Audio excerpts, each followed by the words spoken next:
Багшийн мэргэжлийн институт нь багш болон нийгмийн ажилтан бэлтгэдэг ихтэй сургуулиудын дунд судлаач оюутан хөтөлбөрийг зарлан хэрэгжүүлсэн байна.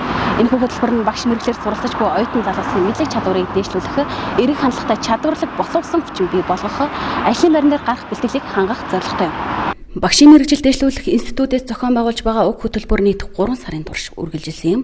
Энэ хөтөлбөрт нийт 33 оюутан шалгарч 72 цагийн сургалт дадлага ажилдаа бүрэн хамрагдаж чадсан байна. Тус судлаач оюутан хөтөлбөрт хамрагдсан оюутнуудаас 20 оюутан амжилттай төгсөж батламжаа гардан авлаа.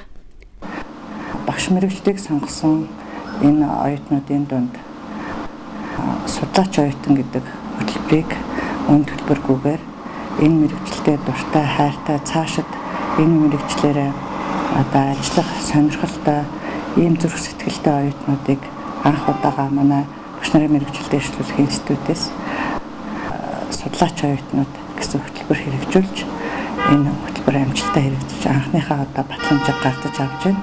За энэ хөтөлбөрийн хүрээнд бол нийт оюутнуудын материал ирээд тэндээс шалгасан 33 оюутан бол анх хөтөлбөрийн үйл ажиллагаанд эхлээд оролцоод эхэлсэн. За эндээс өнөөдөр бол нэг бүх сургалтынхаа дээр 72 цагийн дадлага ажил болон сургалтанд чадваршуулах сургалтанд хамрагдаад ингээд 20 оюутан бол амжилттай төгсөөд өнөөдөр ингээд батламжаа авч байна. Оюутан залуу судлаач оюутан хөтөлбөрт хамрагдсанаар хувь хүний хөгжил, бүтээлч байдал, бусадтай харилцах харилцаа. Тэр дундаа тулгамдж буй асуудлаа хэрхэн амжилттай шийдвэрлэх чадвар чадамжийг дадлага ажилдаа хослуулан эзэмшсэн юм. Энэхүү хөтөлбөрт хамрагдсан оюутнууд дээрх арга замд суралцсандаа баяртай байгаа хэлж байлаа. Хөтөлбөрт бол хамрагдсандаа маш баяртай байгаа. Тэгээд хувь хүний хөгжил, за тэгээд бас нөгөө багаар ажиллах чадвар, тэгээд бас найз нөхөдтэй олох гээд маш олон зүйлийг бол сурсан гэж бодож байгаа. За судлаач оюутан хөтөлбөрт миний би 72 цагийн турш хамрагдлаа. Энэ хугацаанд болохоор зөвхөн хувь хүний хөгжил, гадаад хэл, тэтгэлэгт өрсөлдөх боломж, CV-гээ хэрхэн бичих вэ гэдэг юм уу? Бус талаар олон талын хувь хүний хөгжил чиглэсэн сургалтууд нас сайн орж ирсэн.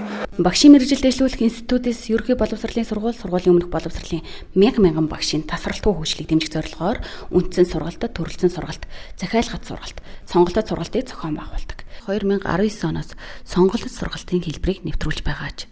Уг сургалтыг тус байгуулахыг удирдах байсан доктор Сүрэн Чимэг санаачлан эхлүүлсэн бөгөөд энэхүү ажлыг залгамжлан үргэлжлүүлж байгаараа онцлог юм. Тус арга хэмжээний энэ жилийн жилд анх удаа зохион байгуулагдсан бөгөөд цаашид жил бүр уламжлал болгон зохион байгуулагдаж илүү олон оюутан залууст хүрч ажиллана гэлээ.